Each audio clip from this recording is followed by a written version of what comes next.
नमस्कार दोस्तों, पूजा ज्योतिष कार्यालय यूट्यूब चैनल में आप सभी का बहुत बहुत स्वागत है। दोस्तों, आपका जीवन साथी कैसा होगा, आज मैं कर्क लग्न के जातक के लिए ये एपिसोड लाया हूं। दोस्तों, 3 लग्न की मैंने बात कर दी है कि आपका जीवन साथी कैसा रह सकता है।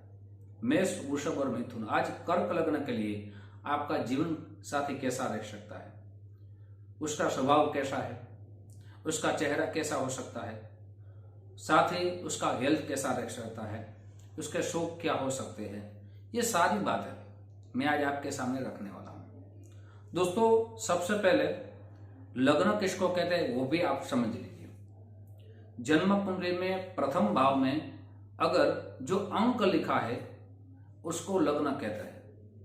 अगर 1 लिखा है तो उसको मेष लग्न कहते हैं। वैसे वहां 4 लिखा है प्रथम भाव में तो उसको कर्क लग्न कहते हैं।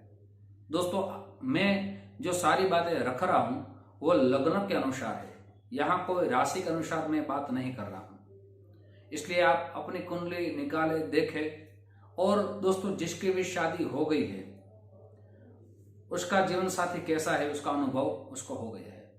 लेकिन जिसकी शादी नहीं हुई है वो युवक युवती, उसके लिए बड़ा प्रश्न रहता है, एक सपना रहता है कि मुझे ऐसा मेरा जीवन साथी मिले। तो आज अपना, अगर आपका कर्क लग्न है तो आज पूरा विस्तार आप सुनिए। दोस्तों, आपका कर्क लग्न है तो आपका जीवन साथी पतला हो सकता है, उसका चेहरा भी थोड़ा लंबा हो सकता है, साथ ही उसका चेहरा दोस्तों बहुत सुंदर श्वेत वर्ण हो सकता है। उसके जो नाक है, जिसकी आंखें थोड़ी सी भूरी हो सकती है, थोड़ा सा नाक है लंबा हो सकता है। साथ ही दोस्तों, उसके बाल है वो काले घटादार हो सकते हैं। ये उसके चेहरे की मैंने बात की है। दोस्तों, अब उसके मैं स्वभाव की बात करूंगा। दोस्तों, ये पूरा विस्तार आपके सामने रखूं उनसे पूर्व मेरी एक छोटी सी गुजारिश है, जो मेरे नए दोस्त ये मेरा चैनल देख रहे हैं। दोस्तों, अगर इस चैनल को आपने सब्सक्राइब नहीं किया, एक बार जरूर सब्सक्राइब कर लीजिए। साथ ही वीडियो आपको पसंद आए तो जरूर लाइक का बटन दबाइए। ये वीडियो अपने दोस्तों में ज्यादा से ज्यादा शेयर कीजिए। साथ ही दोस्तों, बेल बटन दबाना मत भूलिए, मेरे सारे नए वीडियो की जानकारी सबसे पहले आपको प्राप्त हो। साथ ही दोस्तों, मैं आपकी जीवन की किसी प्रकार की समस्या चल रही है, आप उसका सरल उपाय के द्वारा समाधान चाहते हैं, तो इसी वीडियो के नीचे सारी वीडियो की लिंक मैं रख दूंगा। अपनी समस्या के अनुसार आप वीडियो जरूर देखें और अपनी समस्या का समाधान जरूर प्राप्त करें। दोस्तों, साथ ही गुजराती भाषा में मैंने एक नया चैनल की शुरुआत कर दी है, वहां मैं बहुत से सुंदर वीडियो रख रहा हूं। वो चैनल को आपने सब्सक्राइब नहीं किया तो एक बार जरूर सब्सक्राइब कर लीजिए। चैनल का नाम है श्री हरिहर ज्योतिष कार्यालय। दोस्तों, अब मैं सबसे पहले उसकी स्वभाव की बात करने वाला हूं कि आपका जीवन साथी का स्वभाव कैसा हो सकता है। आपका जीवन साथी का स्वभाव थोड़ा चंचल हो सकता है, लेकिन बड़ा संस्कारी हो सकता है। कितने भी पढ़े रहे हो, पढ़ाई की हो, लेकिन अपने संस्कार कहां भी वो चूकते नहीं है। अपने जहां माता पिता रहते हैं वहां भी संस्कार सा रहते हैं, और शादी के बाद जो सास और ससुर के संस्कार है वो जरा भी चूकते नहीं है। वो संस्कार के साथ वो चलने वाले रहते हैं। पूरा जमाना कोई भी बात करे, लेकिन अपने आचरण पे, अपने चरित्र पे, अपने संस्कार पे कभी भी आंच आने नहीं देते हैं। साथ ही बड़े वफादार रहते हैं। और जो दोस्तों शास्त्र कहता है उस शास्त्र के साथ वो चलते हैं, और शास्त्र के साथ अपने संतानों को भी चलाते हैं। ये एक बड़ा गुण उसमें रहता है। साथ ही दोस्तों, उसकी स्फूर्ति अच्छी रहती है, चलने में स्पीड रहती है, हर काम कर लेते हैं, और घर का काम अपने करने में थोड़ी महारत बहुत ही अच्छी रहती है। अपने घर में सजावट करना, अपने घर को स्वच्छ रखना, ये उसका बड़ा गुण रहता है। साथ ही दोस्तों, खाने के शौकीन रहते हैं, बड़ी बड़ी अच्छी अच्छी चीजें बनाने, नई नई चीजें बनाने उसका एक शौक रहता है। साथ ही उसको दोस्तों श्रृंगार का बड़ा शौक रहता है, श्रृंगार करते हैं। साथ ही घूमने का शौक रहता है, कहाँ अच्छी जगह जाना रहता है। कोई ऐसी बात कर दे कि ये वस्तु अच्छी है तो लेने के शौकीन रहते हैं। और दोस्तों जो उसके मन में है कि मुझे चीज लेनी है, वो चीज वो लेके ही छोड़ते हैं। जब तक वो चीज नहीं लेते तब तक उसके मन में ये बात रहती है। साथ ही किसी के साथ झगड़ा करते हैं तब वो बात पूरी मन में रखते हैं और सत्य का आचरण करते हैं। जब तक सामने वालों को स्पष्ट बकता है, जब तक बात पूरी न कह दे तब तक वो अच्छा नहीं लगता। मन में बात उसको सताती रहती है कि मैंने इसको ये कह क्यों नहीं दिया है। और दोस्तों न्याय प्रिय रहते हैं, किसी को कहने में जरा भी घबराते नहीं है। साथ ही दोस्तों अब मैं परिवार के साथ चलने में मानते हैं।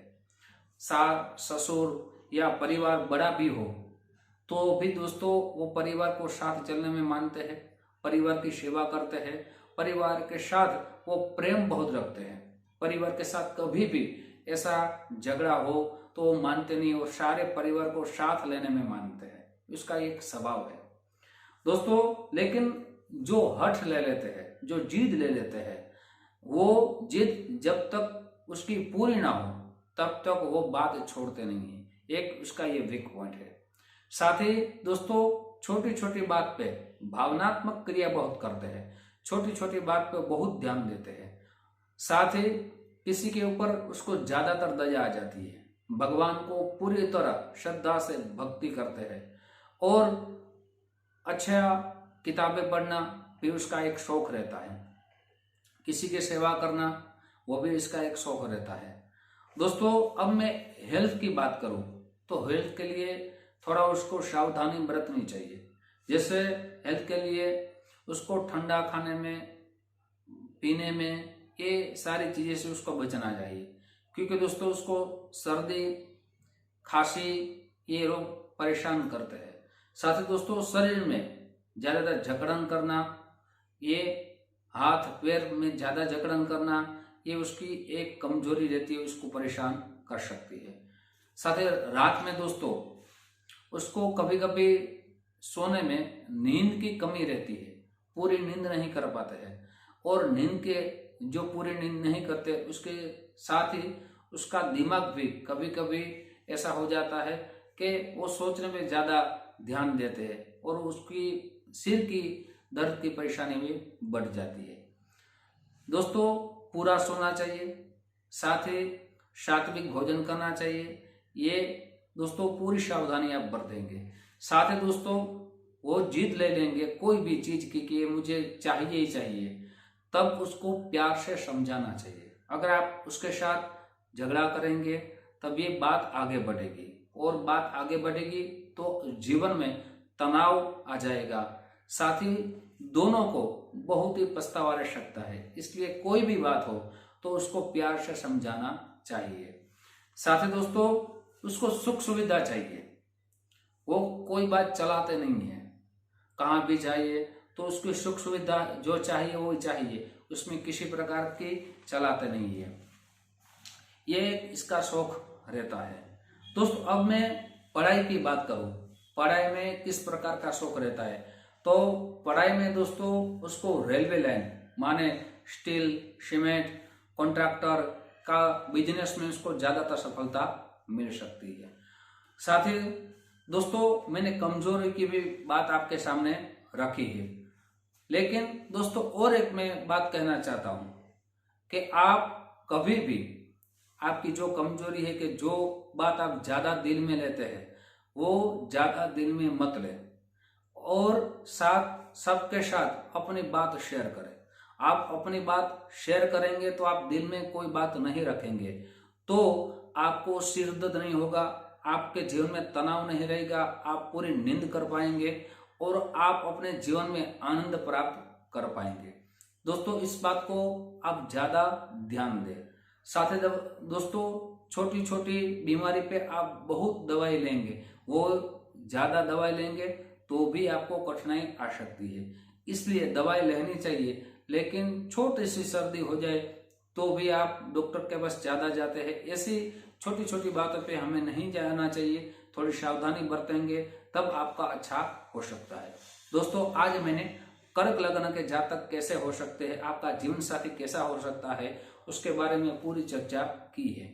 दोस्तों ऐसे ही लग्न के अनुसार जो भी लग्न अभी बाकी है अभी दोस्तों 8 लग्न की पूरी विस्तार आपके सामने रखता रहूंगा। साथ ही दोस्तों आप जो हमें प्यार दे रहे हैं उस प्यार के लिए आप सभी को दिल से बहुत बहुत धन्यवाद। YouTube के माध्यम से फिर हमारी मुलाकात होगी। आप सभी को जय श्री कृष्ण। महादेव।